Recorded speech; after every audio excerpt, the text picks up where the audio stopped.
that she might prosper, suffer, that she might rejoice. End of quote. This gives you goosebumps. Written by Subhash Chandra Bose's handwriting. Prime Minister have quoted Netaji only because it shows that undeniable link that the father of the nation had with one of the greatest freedom fighters of India. And it reminds me, Prime Minister, of your constant endeavors to make India reclaim its place among the world's great nations. It is known, and we were sipping, we traveled together in the car, and I know a bit more about the Prime Minister now, the life that he led, the spirituality. Prime Minister has been deeply inspired by Swami Vivekananda's principles of service and sacrifice. Prime Minister, you are the living testimony of selfless public service.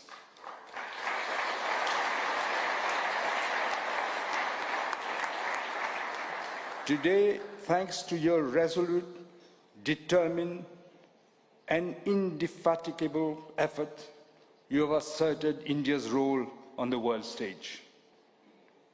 And this is why I have on every occasion I've had, be it at the United Nations or in other international forums, called for India to be given a permanent seat at the UN Security Council.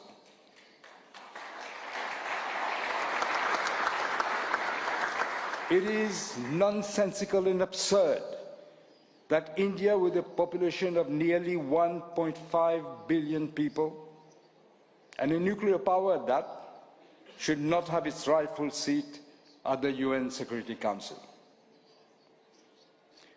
Earlier I had mentioned the special bond between our two countries. How can we forget that India was the first country, you mentioned it just now at the convention, first country to send vaccines to Mauritius during the COVID pandemic and saved many lives.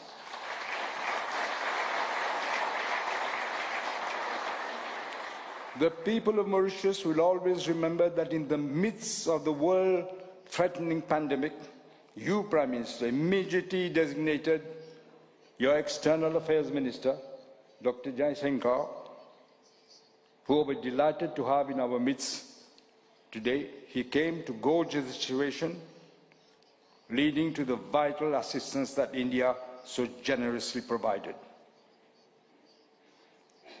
On another personal note, Man Ki Baat, when I was severely affected by COVID, where else to seek state-of-the-art medical attention but in India, where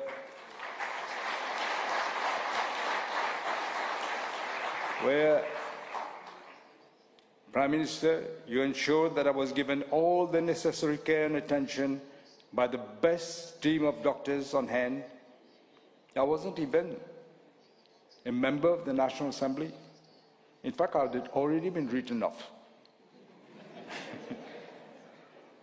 Only a true friend would do that. And both my wife, my sister who is here, my family, will be forever grateful to you, Prime Minister, and to India.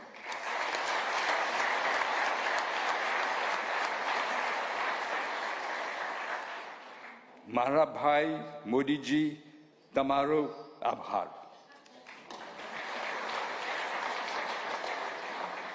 I also wish to thank you, Prime Minister, for your telephone call while the election results were coming in on the 11th of November 2024, when it was clear, it was becoming clearer, that we are going through an overwhelming victory.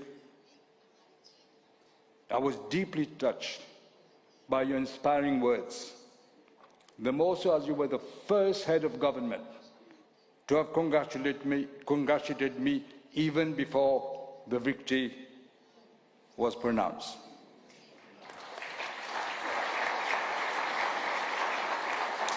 This hard-fought victory reinforce my faith in the strength and the will of the people of Mauritius and our democratic values which we share with this great country, India. The peaceful transition that followed the elections demonstrates once again the maturity of the Mauritian population and the resilience of our democracy. Prime Minister, let me seize this opportunity to reiterate our gratitude to for India's unflinching support to the long-standing struggle to complete its decolonization process, thus allowing us to exercise full sovereignty over our entire territory.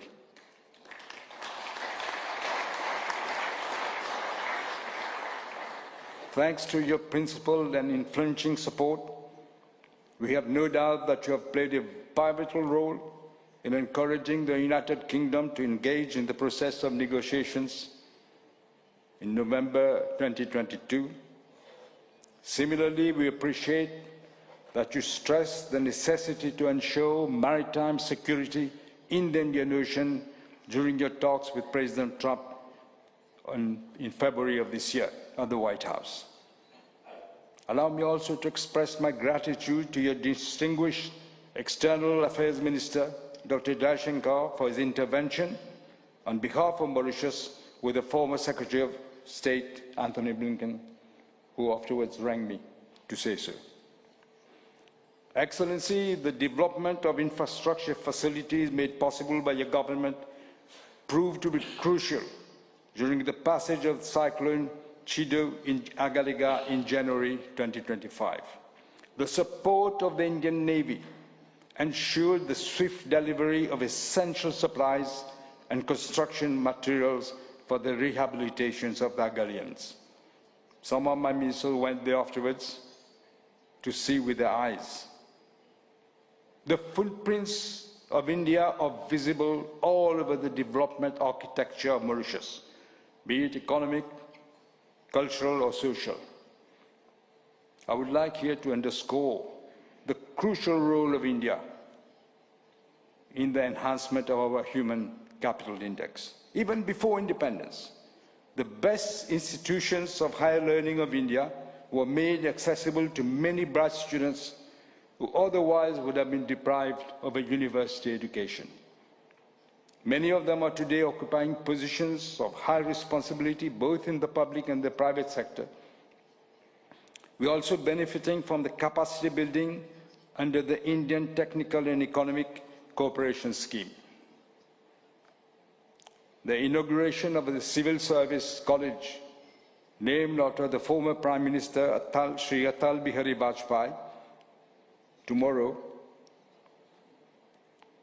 is yet another milestone in the assistance that India is providing us. Prime Minister, distinguished guest, our government program 2025-2029 entitled A Bridge to the Future sets the agenda for the total reconstruction of our country, underpinned by the national goals of economic efficiency, social justice, solidarity, and unity. For us to achieve our ambitious and visionary objectives, we shall have to rely on our traditional development partners, in particular India. There are several crucial areas of cooperation where India could play a meaningful role. I have in mind the ocean economy, green and renewable energy, food security, and artificial intelligence.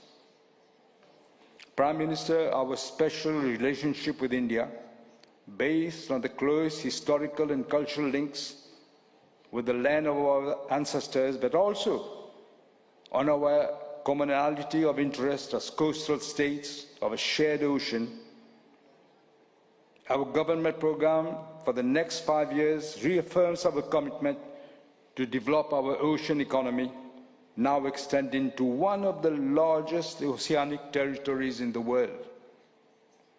We look forward to further consolidate our collaboration for security in the Indian Ocean region as part of SAGAR. The agreement signed between our two countries during your visit, Excellency, already, which will be signed tomorrow, already important steps towards the collaboration on ocean-related issues.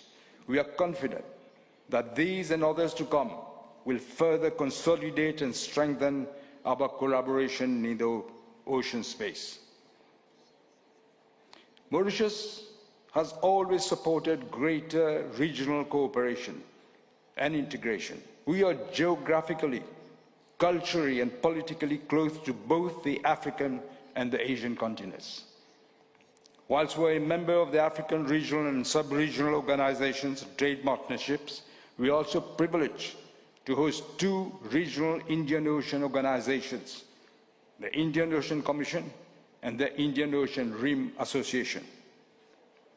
The IORA brings together coastal states from both the African and Asian continents, and we are strongly committed to engaging with India and other member states of the IORA to further strengthen the political and economic ties within the region, and in particular in areas such as climate change and disaster management in a region which faces, as we can see, serious climate change challenges.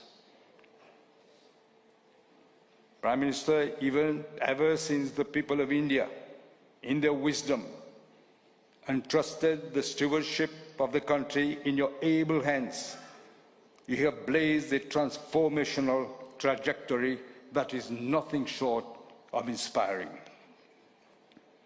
I have learned that you have crisscrossed India to see the problems of ordinary people, what they were facing, without politics in mind, I'm told. And you tried to help them. This, Prime Minister, is the litmus test of a strong and caring Prime Minister.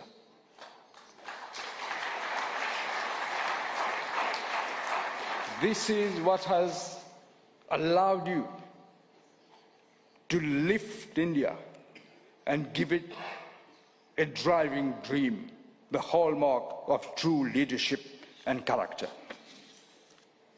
Excellency, the national rejuvenation of India and the revival of the epic Indian civilization bear your indelible seal. We are highly appreciative of your personal commitment, Prime Minister, to the concerns of the Global South.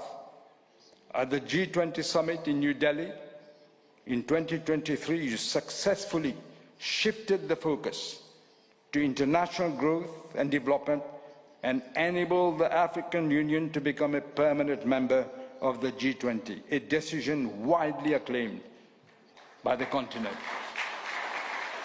Africa, Prime Minister, is grateful.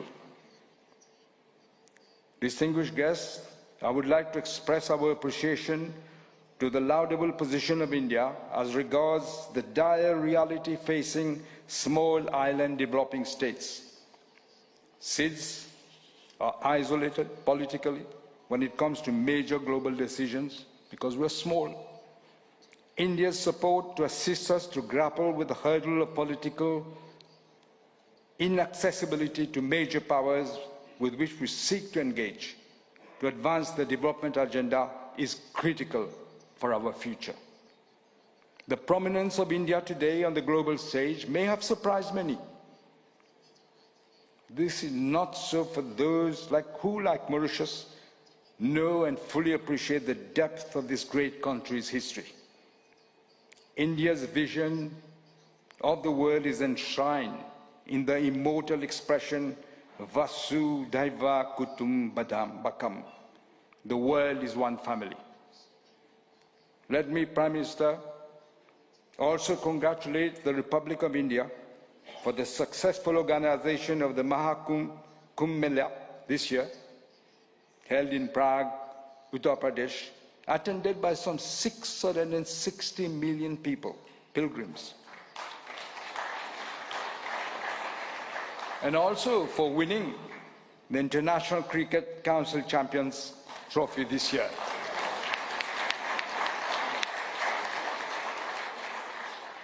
I must admit, I don't know much about cricket. The relations between India and Mauritius are not ephemeral relations.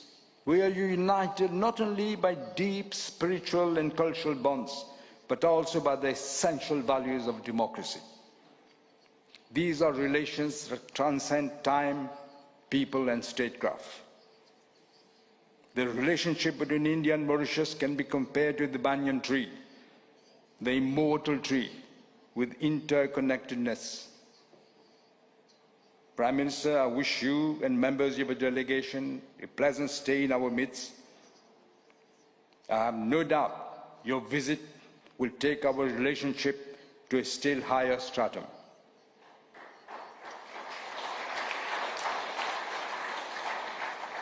Bharat, India matters to the world, but Bharat matters even more to Mauritius. Ladies and gentlemen, with these words, I invite you to join me in a toast to the health and well-being of His Excellency, the Prime Minister of the Republic of India, Shri Narendra Modi, to the happiness and prosperity of the people of India, and to the abiding friendship between Mauritius and India. Jai Hind, Jai Mauritius, Dhanyavad. Thank you. Thank you.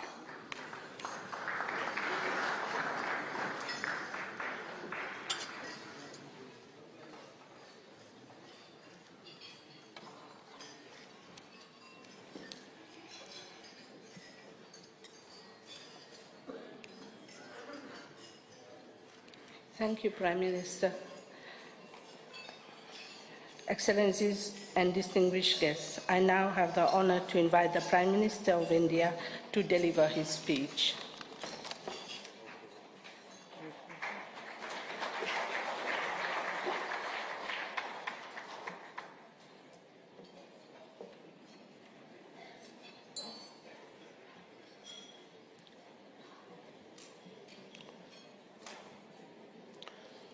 Your Excellency, प्रधानमंत्री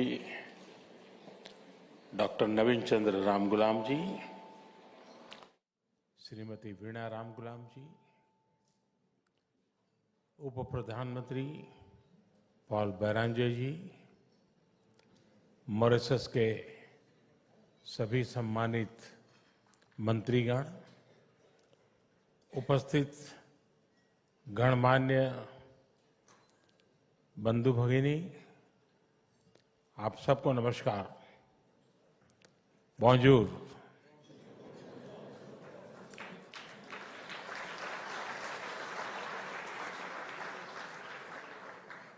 सबसे पहले मैं प्रधानमंत्री जी के भावपूर्ण और प्रेरणादायक विचारों के लिए हार्दिक आभार व्यक्त करता हूं। मॉरिशस में मिले गरिमामय स्वागत और आतिथ्य सत्कार के लिए मैं प्रधानमंत्री, मॉरिशस सरकार और यहाँ के लोगों का हृदय से बहुत बहुत आभार व्यक्त करता हूँ। किसी भी भारतीय प्रधानमंत्री के लिए मॉरिशस यात्रा हमेशा बहुत खास होती है। यह केवल एक राजनयिक दौरा नहीं होता, बल्कि अपने परिवार से मिलने का एक अवसर होता है।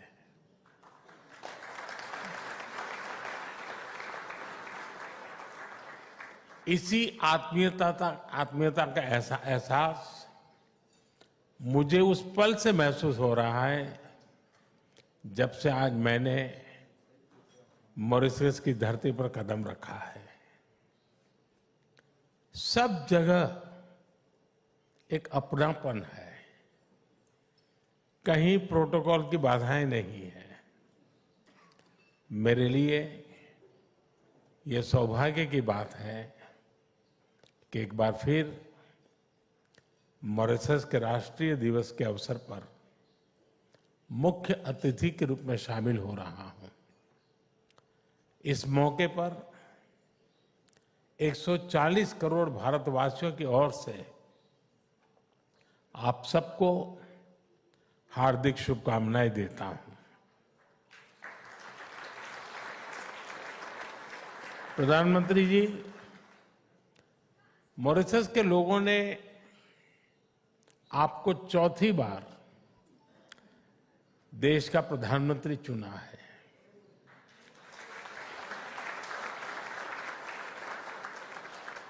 पिछले वर्ष भारत के लोगों ने मुझे लगातार तीसरी बार सेवा करने का अवसर दिया है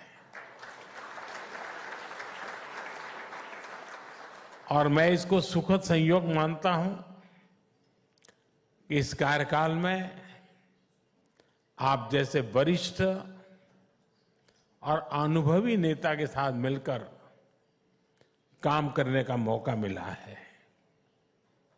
हमें भारत और मॉरिशस संबंधों को नई ऊंचाई दिलाने का सौभाग्य मिला है। भारत और मॉरिशस पार्टनरशिप केवल हमारे ऐतिहासिक संबंधों तक सीमित नहीं है। ये साझा मूल्यों, आपसी विश्वास और उज्जवल भविष्य के एक समान दृष्टिकोण पर आधारित है। हमारे संबंधों को आपने हमेशा नेतृत्व प्रदान किया है और इसी नेतृत्व के बल पर हमारी साझेदारी हर क्षेत्र में निरंतर मजबूत हो रही है। भारत को इस बात का गर्व है कि वह मॉरिशस का विश्वसनीय साथी है और उसकी विकास यात्रा में अभिन्न सहयोगी है। हम मिलकर महत्वपूर्ण इंफ्रास्ट्रक्चर प्रोजेक्ट पर काम कर रहे हैं जो मॉरिशस के कोने कोने में विकास की अमिट छाप छोड़ रहे हैं। क्षमता निर्माण और ह्यूमन रिसोर्स डेवलपमेंट में आपसी सहयोग के परिणाम गवर्नमेंट और प्राइवेट सेक्टर में देखे जा रहे हैं। हर चुनौतीपूर्ण समय में, चाहे प्राकृतिक आपदा हो या कोविड महामारी, हम एक परिवार की तरह एक साथ खड़े रहे हैं। आज हमारे ऐतिहासिक और सांस्कृतिक संबंधों ने एक व्यापक साझेदारी का रूप लिया है। फ्रेंड्स, मॉरिशस हमारा निकट मैरीटाइम पड़ोसी है और हिंद महासागर क्षेत्र में महत्वपूर्ण साझेदार है। पिछले बार मेरी मॉरिशस यात्रा के दौरान मैंने विजन सागर रखा था। इसके केंद्र में क्षेत्रीय विकास, सुरक्षा और समृद्धि है। हमारा मानना है ग्लोबल साउथ के देशों को एकजुट होकर अपनी आवाज बुलंद करनी चाहिए। इसी सोच के साथ हमने अपनी G20 अध्यक्षता में ग्लोबल साउथ की प्राथमिकताओं को केंद्र में रखा और हमने मॉरिशस को अपने विशेष अतिथि के रूप में आमंत्रित किया। फ्रेंड्स, जैसा मैंने पहले भी कहा है, अगर विश्व में कोई एक देश है जिसका भारत पर पूरा हक है तो उस देश का नाम है मॉरिशस।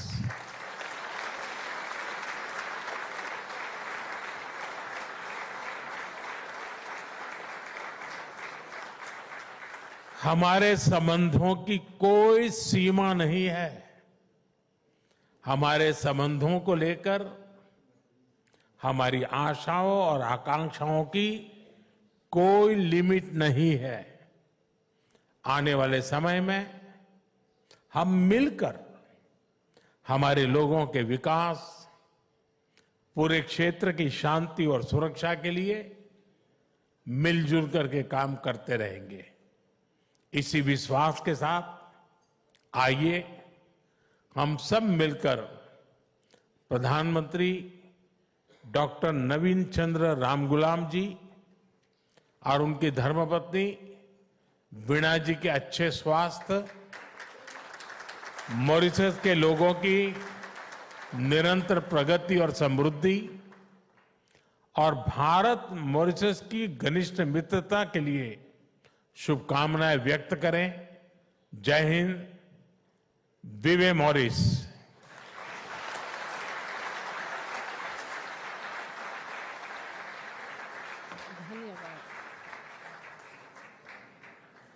धन्यवाद प्रधानमंत्री जी। Excellencies and distinguished guests, I wish you all a bon appetit. Please enjoy the cultural show.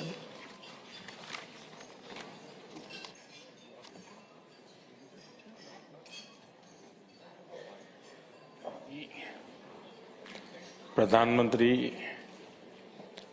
Doctor नवीन चंद्र रामगुलाम जी, श्रीमती वीणा रामगुलाम जी, उप प्रधानमंत्री पॉल बैरांजे जी, मॉरिशस के सभी सम्मानित मंत्रीगण, उपस्थित गणमान्य बंधु भगिनी, आप सबको नमस्कार। बॉन्जूर।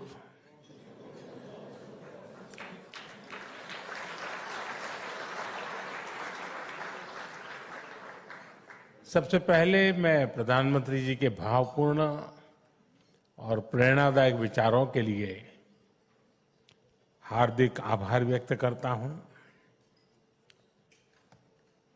मॉरिशस में मिले गरिमामय स्वागत और आतिथ्य सत्कार के लिए मैं प्रधानमंत्री, मॉरिशस सरकार और यहां के लोगों का हृदय से बहुत बहुत आभार व्यक्त करता हूं। किसी भी भारतीय प्रधानमंत्री के लिए मॉरिशस यात्रा हमेशा बहुत खास होती है। यह केवल एक राजनयिक दौरा नहीं होता, बल्कि अपने परिवार से मिलने का एक अवसर होता है।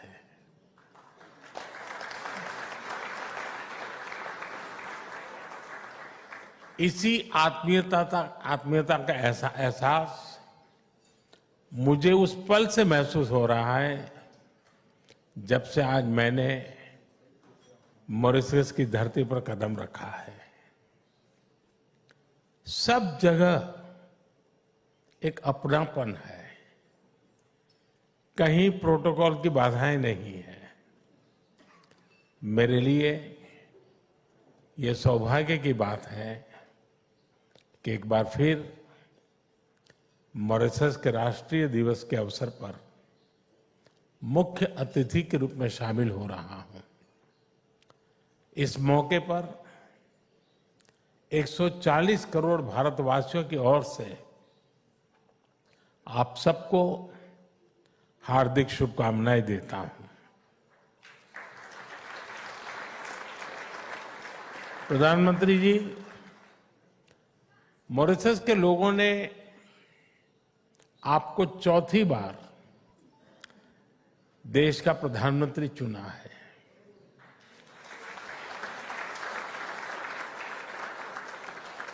पिछले वर्ष भारत के लोगों ने मुझे लगातार तीसरी बार सेवा करने का अवसर दिया है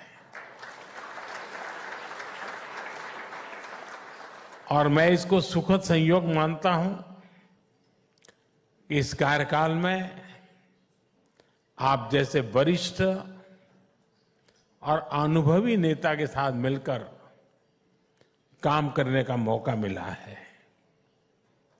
हमें भारत और मॉरिशस संबंधों को नई ऊंचाई दिलाने का सौभाग्य मिला है।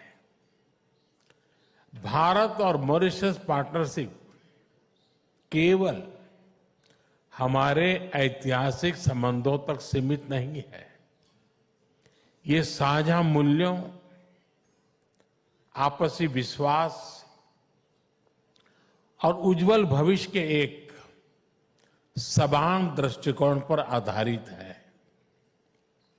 हमारे संबंधों को आपने हमेशा नेतृत्व प्रदान किया है और इसी नेतृत्व के बल पर हमारी साझेदारी हर क्षेत्र में निरंतर मजबूत हो रही है।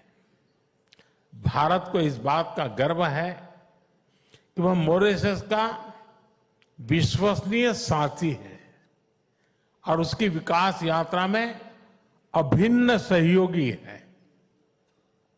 हम मिलकर महत्वपूर्ण इंफ्रास्ट्रक्चर प्रोजेक्ट पर काम कर रहे हैं जो मॉरिशस के कोने कोने में विकास की अमिट छाप छोड़ रहे हैं। क्षमता निर्माण और ह्यूमन रिसोर्स डेवलपमेंट में आपसी सहयोग के परिणाम गवर्नमेंट और प्राइवेट सेक्टर में देखे जा रहे हैं।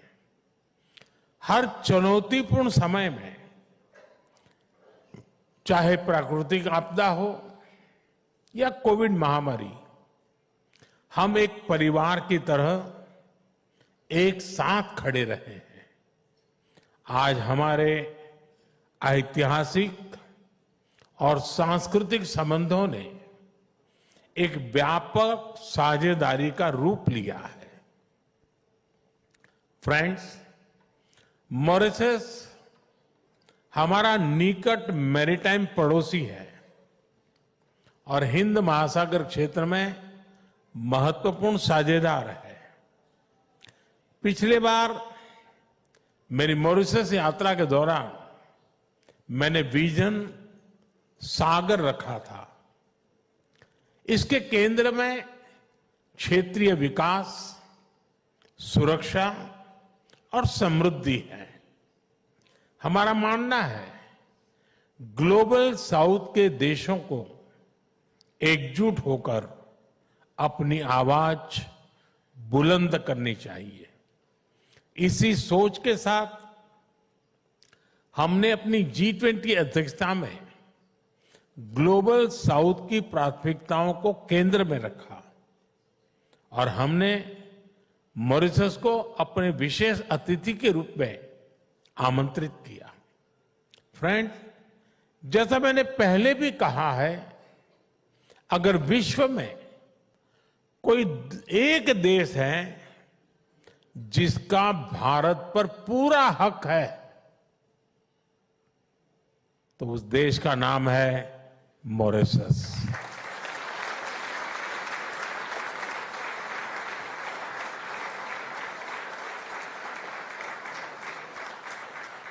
हमारे संबंधों की कोई सीमा नहीं है। हमारे संबंधों को लेकर हमारी आशाओं और आकांक्षाओं की कोई लिमिट नहीं है। आने वाले समय में हम मिलकर हमारे लोगों के विकास, पूरे क्षेत्र की शांति और सुरक्षा के लिए मिलजुल करके काम करते रहेंगे। इसी विश्वास के साथ आइए हम सब मिलकर प्रधानमंत्री डॉक्टर नवीन चंद्र रामगुलाम जी और उनकी धर्मपत्नी वीणा जी के अच्छे स्वास्थ्य, मॉरिशस के लोगों की निरंतर प्रगति और समृद्धि और भारत मॉरिशस की घनिष्ठ मित्रता के लिए शुभकामनाएं व्यक्त करें। जय हिंद, विवे मॉरिस। प्रधानमंत्री डॉक्टर नवीन चंद्र रामगुलाम जी, श्रीमती वीणा रामगुलाम जी, उप प्रधानमंत्री पॉल बेरांजे जी, मॉरिशस के सभी सम्मानित मंत्रीगण, उपस्थित गणमान्य बंधु भगिनी, आप सबको नमस्कार। बॉन्जूर।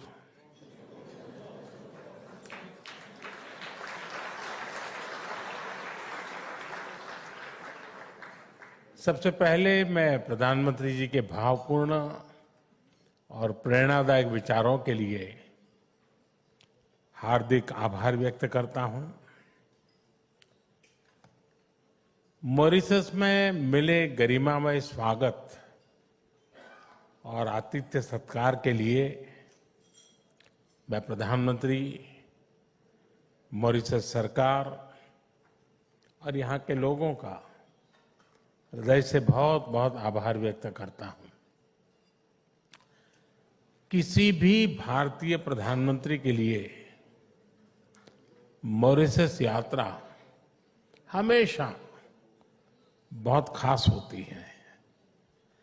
यह केवल एक राजनयिक दौरा नहीं होता, बल्कि अपने परिवार से मिलने का एक अवसर होता है।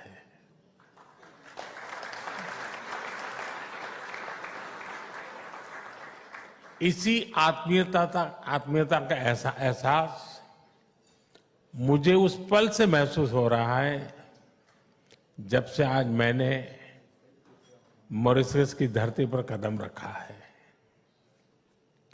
सब जगह एक अपनापन है, कहीं प्रोटोकॉल की बाधाएं नहीं है।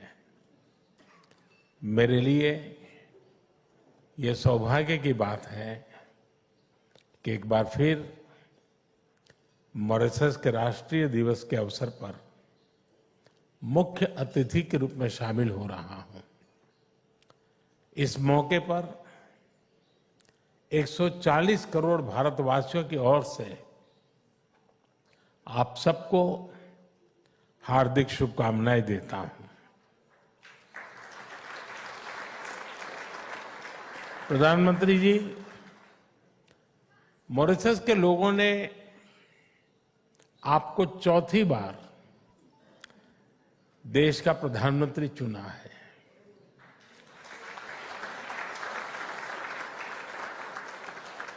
पिछले वर्ष भारत के लोगों ने मुझे लगातार तीसरी बार सेवा करने का अवसर दिया है और मैं इसको सुखद संयोग मानता हूं। इस कार्यकाल में आप जैसे वरिष्ठ और अनुभवी नेता के साथ मिलकर काम करने का मौका मिला है।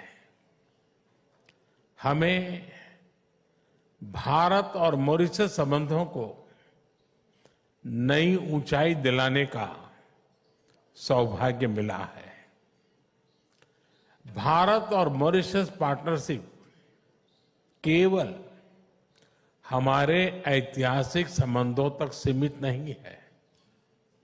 ये साझा मूल्यों, आपसी विश्वास और उज्जवल भविष्य के एक समान दृष्टिकोण पर आधारित है। हमारे संबंधों को आपने हमेशा नेतृत्व प्रदान किया है और इसी नेतृत्व के बल पर हमारी साझेदारी हर क्षेत्र में निरंतर मजबूत हो रही है। भारत को इस बात का गर्व है कि वह मॉरिशस का विश्वसनीय साथी है और उसकी विकास यात्रा में अभिन्न सहयोगी है। हम मिलकर महत्वपूर्ण इंफ्रास्ट्रक्चर प्रोजेक्ट पर काम कर रहे हैं जो मॉरिशस के कोने कोने में विकास की अमिट छाप छोड़ रहे हैं। क्षमता निर्माण और ह्यूमन रिसोर्स डेवलपमेंट में आपसी सहयोग के परिणाम गवर्नमेंट और प्राइवेट सेक्टर में देखे जा रहे हैं। हर चुनौतीपूर्ण समय में, चाहे प्राकृतिक आपदा हो या कोविड महामारी, हम एक परिवार की तरह एक साथ खड़े रहे हैं। आज हमारे ऐतिहासिक और सांस्कृतिक संबंधों ने एक व्यापक साझेदारी का रूप लिया है। फ्रेंड्स, मॉरिशस हमारा निकट मैरीटाइम पड़ोसी है और हिंद महासागर क्षेत्र में महत्वपूर्ण साझेदार है। पिछले बार मेरी मॉरिशस यात्रा के दौरान मैंने विजन सागर रखा था। इसके केंद्र में क्षेत्रीय विकास, सुरक्षा और समृद्धि है। हमारा मानना है ग्लोबल साउथ के देशों को एकजुट होकर अपनी आवाज बुलंद करनी चाहिए। इसी सोच के साथ हमने अपनी G20 अध्यक्षता में ग्लोबल साउथ की प्राथमिकताओं को केंद्र में रखा और हमने मॉरिशस को अपने विशेष अतिथि के रूप में आमंत्रित किया।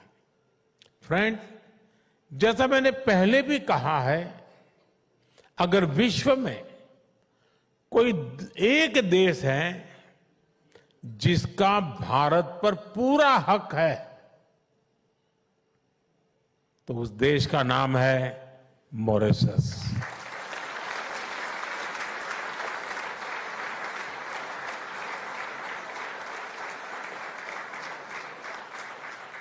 हमारे संबंधों की कोई सीमा नहीं है।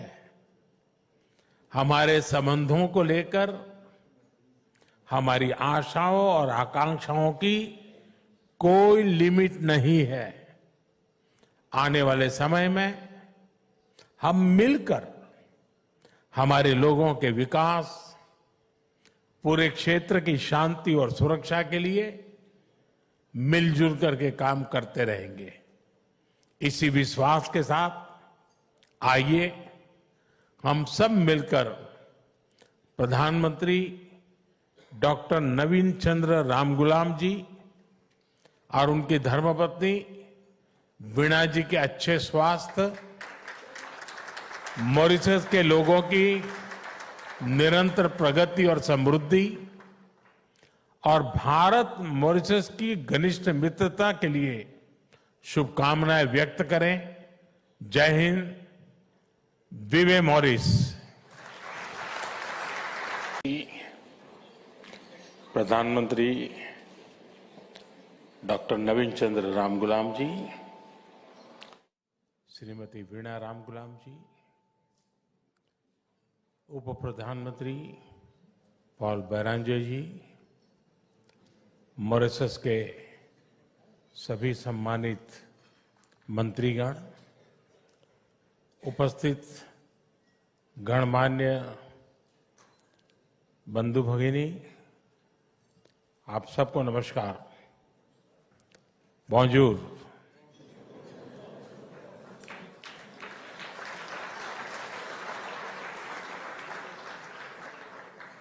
सबसे पहले मैं प्रधानमंत्री जी के भावपूर्ण और प्रेरणादायक विचारों के लिए हार्दिक आभार व्यक्त करता हूं।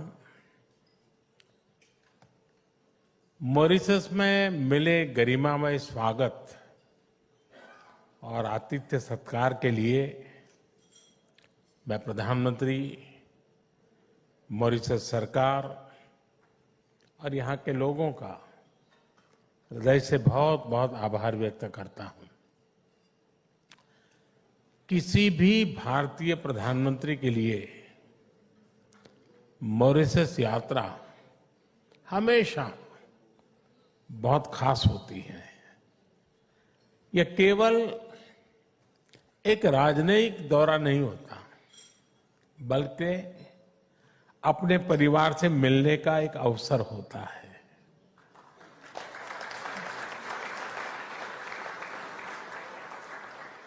इसी आत्मीयता का एहसास मुझे उस पल से महसूस हो रहा है जब से आज मैंने मॉरिशस की धरती पर कदम रखा है।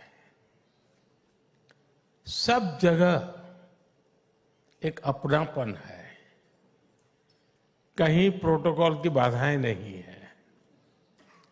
मेरे लिए ये सौभाग्य की बात है कि एक बार फिर मॉरिशस के राष्ट्रीय दिवस के अवसर पर मुख्य अतिथि के रूप में शामिल हो रहा हूं। इस मौके पर 140 करोड़ भारतवासियों की ओर से आप सबको हार्दिक शुभकामनाएं देता हूं। प्रधानमंत्री जी,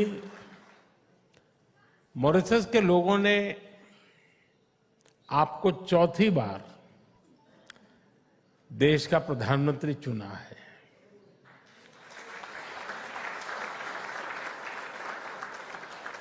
पिछले वर्ष भारत के लोगों ने मुझे लगातार तीसरी बार सेवा करने का अवसर दिया है और मैं इसको सुखद संयोग मानता हूं। इस कार्यकाल में आप जैसे वरिष्ठ और अनुभवी नेता के साथ मिलकर काम करने का मौका मिला है।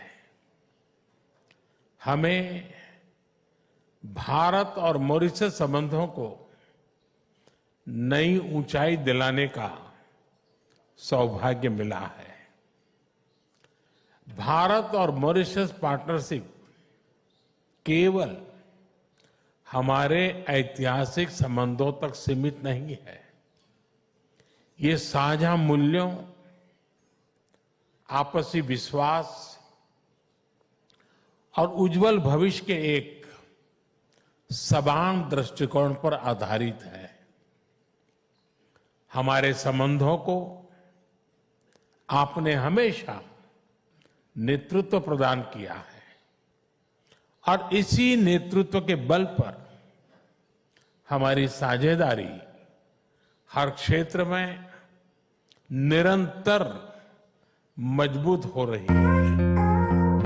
भारत को इस बात का गर्व है कि वह मॉरिशस का